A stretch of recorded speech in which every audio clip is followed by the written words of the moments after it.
Companies that fail to tackle climate change will be delisted from the London Stock Exchange, UK Labour announces. John McDonnell, the Shadow Chancellor, pledged his government would ensure firms are pulling their weight to tackle the existential threat to the planet.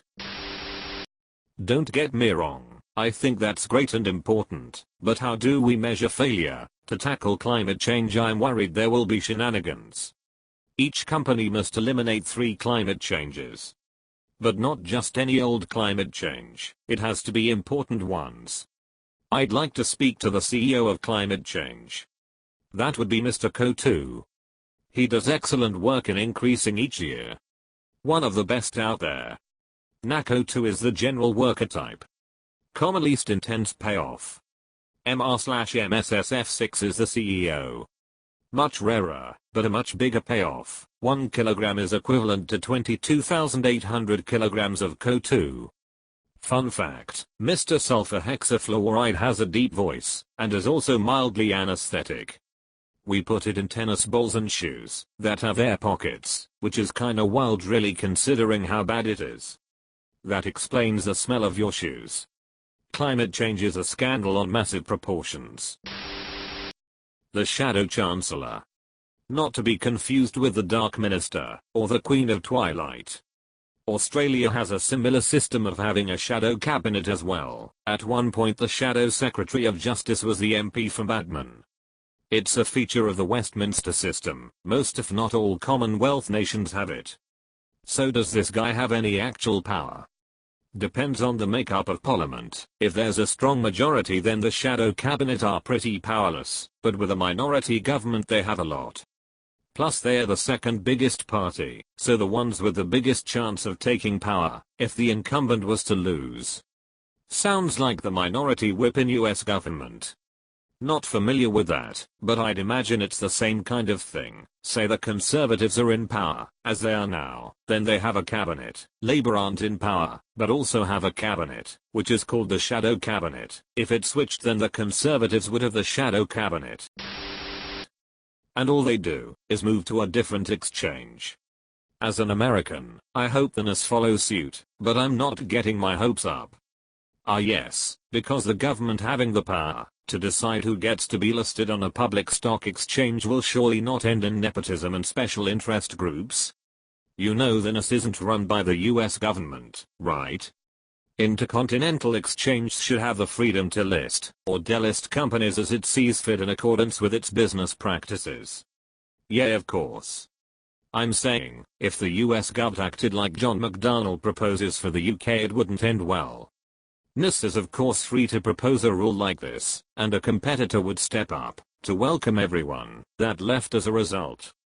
Part of me never really gets this response to government regulation. Every time regulation is proposed there's always someone who tries to claim that a new competitor will arise to immediately deal with the regulation. Why would anyone assume that a new stock exchange with the strength to compete with NAS would appear? It's not like setting up a new lemonade stand.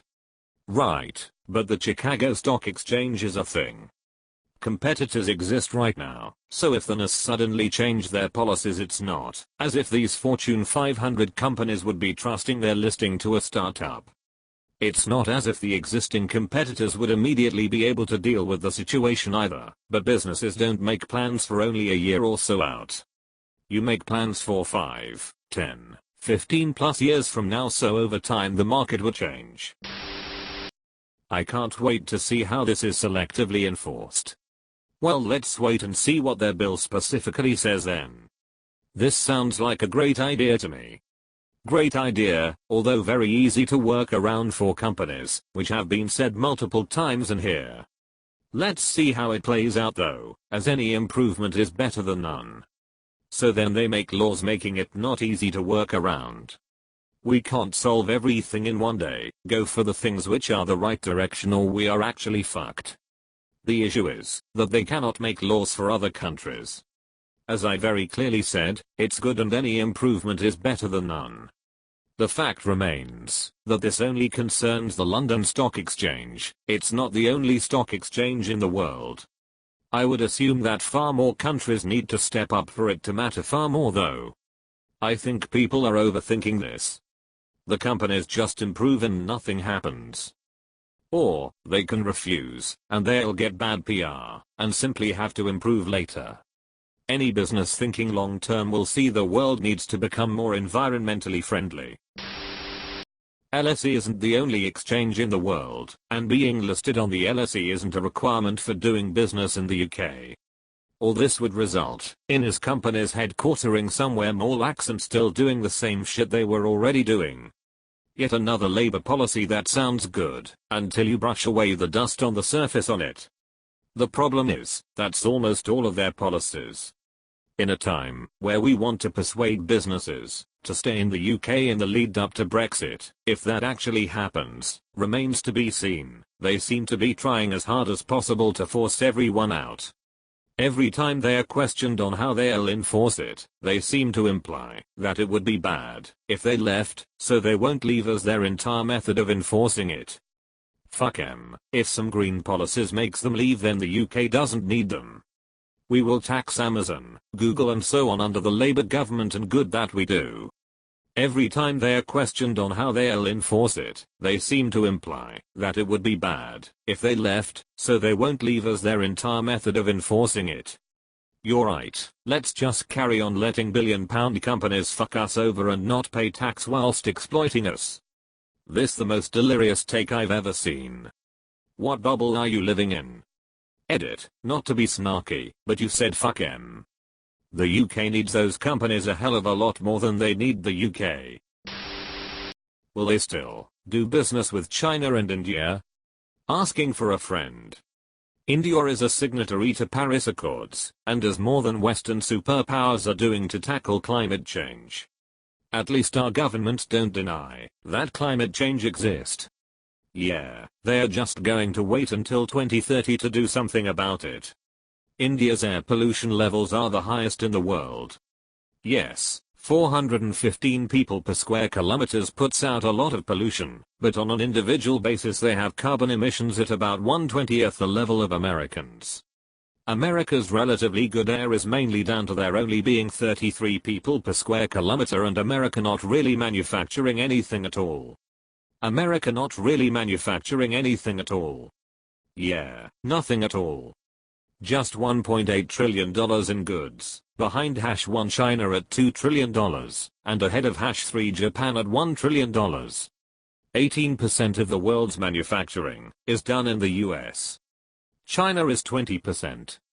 US, China, and Japan combine for 48% of the world's manufacturing output.